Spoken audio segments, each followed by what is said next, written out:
पौष शुक्ल पूर्णिमा अर्थात् आजदेखि 1 महिना लामो श्री स्वस्थानी व्रत आरम्भ भएको छ।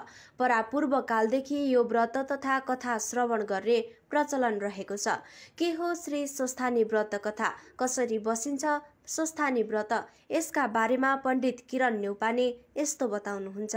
श्री स्वस्थानी व्रत कथा पौष शुक्ल पूर्णिमादेखि माघ शुक्ल पूर्णिमा पर्यन्त 1 महिनासम्म हामीहरूले श्री स्वस्थानी जगदम्बिका भगवती श्री स्वस्थानीको व्रत आराधना श्रवण गर्ने गर्छौँ।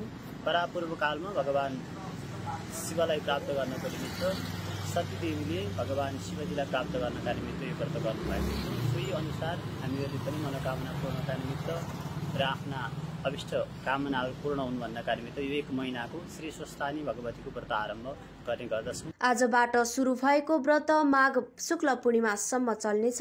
यस अवधिमा व्रतालुहरूले बिहान स्नान गरी मध्याह्नकालमा महादेवको पूजा गर्ने गर्दछन्। चोखो खानेकुरा खाने, हात खुट्टाको नङ काटेर व्रतालुहरू व्रत बस्ने गर्दछन्। बेलुकी स्वस्थानी व्रत कथा सुन्ने सुनाउने परम्परा रहेको पण्डित श्रीधर पराजुली बताउनुहुन्छ। शुद्ध खाना खाएर जुन कामनाले पूजा गर्ने हो सोही कामना गर्ने, त्यसपछि नुहाइधुवाइ अब पौष शुक्ल पूर्णिमाका दिन आजै दिनदेखिबाट खुट्टाका नङ काट्ने, हात खुट्टाका नङ काटेर शुद्ध भएर भूमिमा सुतेर त्यसपछि 1 भक्तमरी खाने, मध्याह्न गङ्गाजी स्नान गर्ने, मध्याह्न कालमा हरिहर शिवजीको पूजा गर्ने, शिवलिङ्ग बालुवाको शिवलिङ्गको पूजा गर्ने। पहिला के चलन थियो भन्दाखेरि गाउँघरमा कथा सबैलाई दिनभरि काम गर्ने अनि त्यसपछि राति बजे खानासाना खाएर कथा भन्ने सबै। 1 महिनासम्म यो विधिबाट व्रत गरी माघ शुक्ल पूर्णिमाका दिन जनै, सुपारी, पान, फूल, रोटी जस्ता प्रसादहरू 108 वटा र विभिन्न थरीका पूजाका सामग्री चढाई व्रतको कामना पूर्ण होस् भनी भगवतीलाई अर्घ दिने गरिन्छ।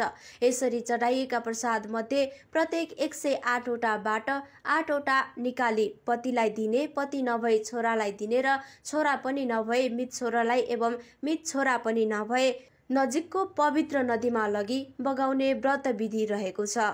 श्री स्वस्थानी व्रत बस्दा मनोकामना पूरा हुनुका साथै परिवारको सुस्वास्थ्य दीर्घायु हुने जनविश्वास रहेको छ। पण्डित श्रीधर पराजुलीका अनुसार स्वस्थानी व्रत बस्दा धन, विद्या र सन्तान प्राप्ति हुने गर्दछ।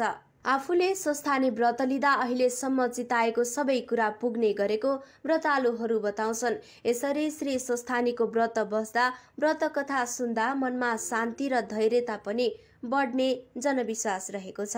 पार्वती बराल आटेको पुगोस्, परिवारमा राम्रो होस्, दीर्घायु होस्, छोराछोरी श्रीमानको भनेर सबै स्वस्थानीको व्रत बसेपछि आटेको जे मनले आटेर बसिएको छ नि त्यो पुगेकै छ। मेरो रोशन कुमार न्यौपाने, आत्मा सफा गर्नलाई, ईश्वर प्राप्त गर्न, भगवान प्राप्त गर्नलाई।